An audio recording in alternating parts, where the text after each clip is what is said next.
Ce que la prière représente aujourd'hui, c'est ce que le sacrifice représentait dans l'Ancien Testament. C'est ce que vous devez comprendre. Aujourd'hui, même en Israël, on n'offre plus des brebis. On n'offre plus ça, ça n'existe plus. Jusqu'aujourd'hui. Ça se faisait avant.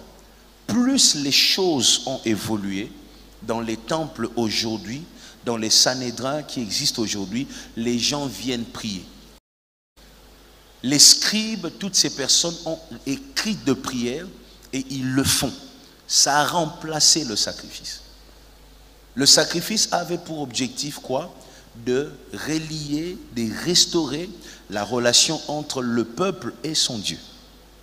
Vous voyez? C'est ainsi, là où le diable règne, vous remarquerez, parmi les premières choses qui sont attaquées, c'est la soif de la prière. Quand tu ne pries pas, c'est comme si tu n'offres plus rien sur l'autel de Dieu. Est-ce que vous comprenez ça? Et dans l'Ancien Testament, celui qui n'offre rien n'est pas en relation avec son Dieu. Voilà pourquoi, de moments comme ça où nous sommes en prière, tu dois être zélé, même si ton programme est chargé, même si tu as des choses à faire.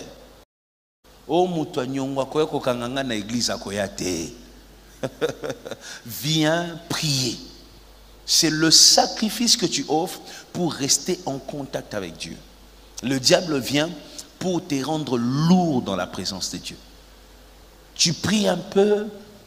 Écoutez, je vais vous dire une chose.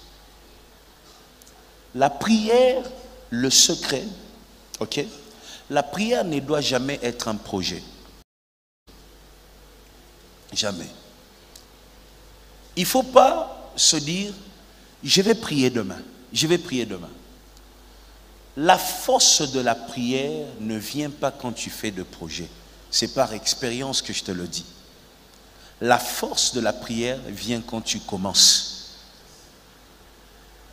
Tu vas te dire, non, je suis fatigué, je vais prier demain. Non, je suis fatigué, je vais prier vers 1h du matin. Et tu te retrouveras à 5h, tu es encore en train de ronfler. Mais lorsque tu te lèves, tu dis, je suis fatigué, mais je vais prier un peu.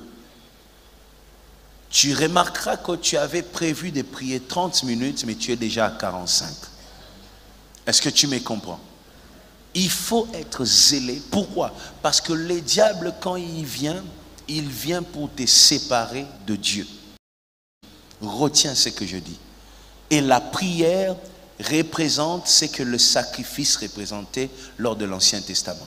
Ce que Élie a offert sur la montagne de Mont Carmel, là, le sacrifice là, c'est ce que la prière représente aujourd'hui. Donc aujourd'hui, lorsque nous montons dans la prière, c'est comme un Élie qui est sur le Mont Carmel.